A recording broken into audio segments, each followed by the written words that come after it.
Anak, pasensya na kayo, ha? Ngayong gabi lang tayo ganito. Bukas, papasok na ulit ako sa daingan.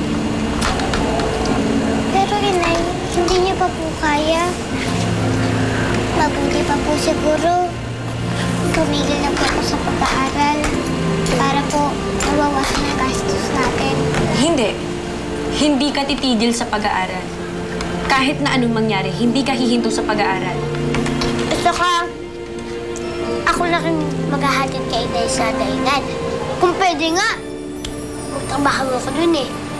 Para may pangdagdag din po tayo sa panggastos. Ang magulang ang dapat ang tatrabaho para sa mga anak niya. Ako ang dapat na bumubuhay sa inyo. Kaya hindi ako papayag na kayo ang magpapakain sa akin. Pero Inay, kawawa naman po kayo. Kahit hindi niyo po sabihin, alam po namin ni Luna na hirap na po kayo.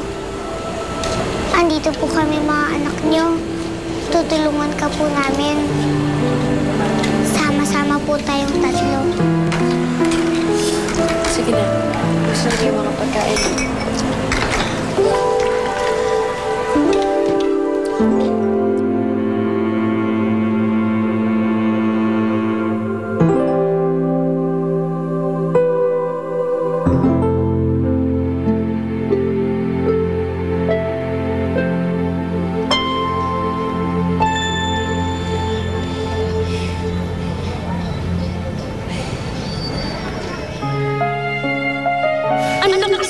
Huwag lumapit sa kanya.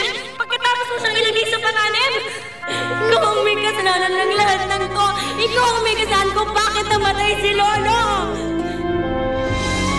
Ang lakas-lakas ng loob mo sawayin ako. Pasok sa loob.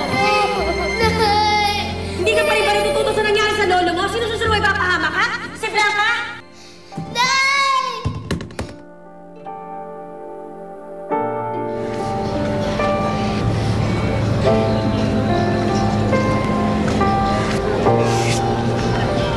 Nay, malinis na po ang paa niyo. Salamat.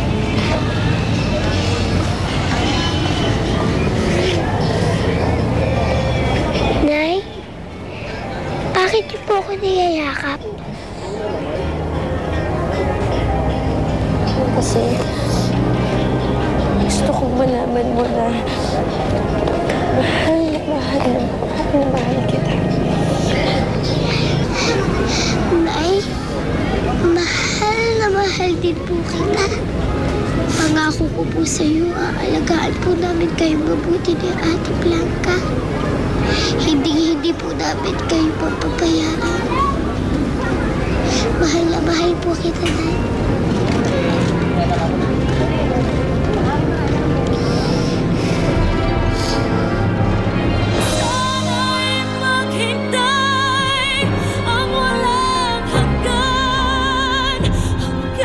Kilala mo ako ang iyong mahal.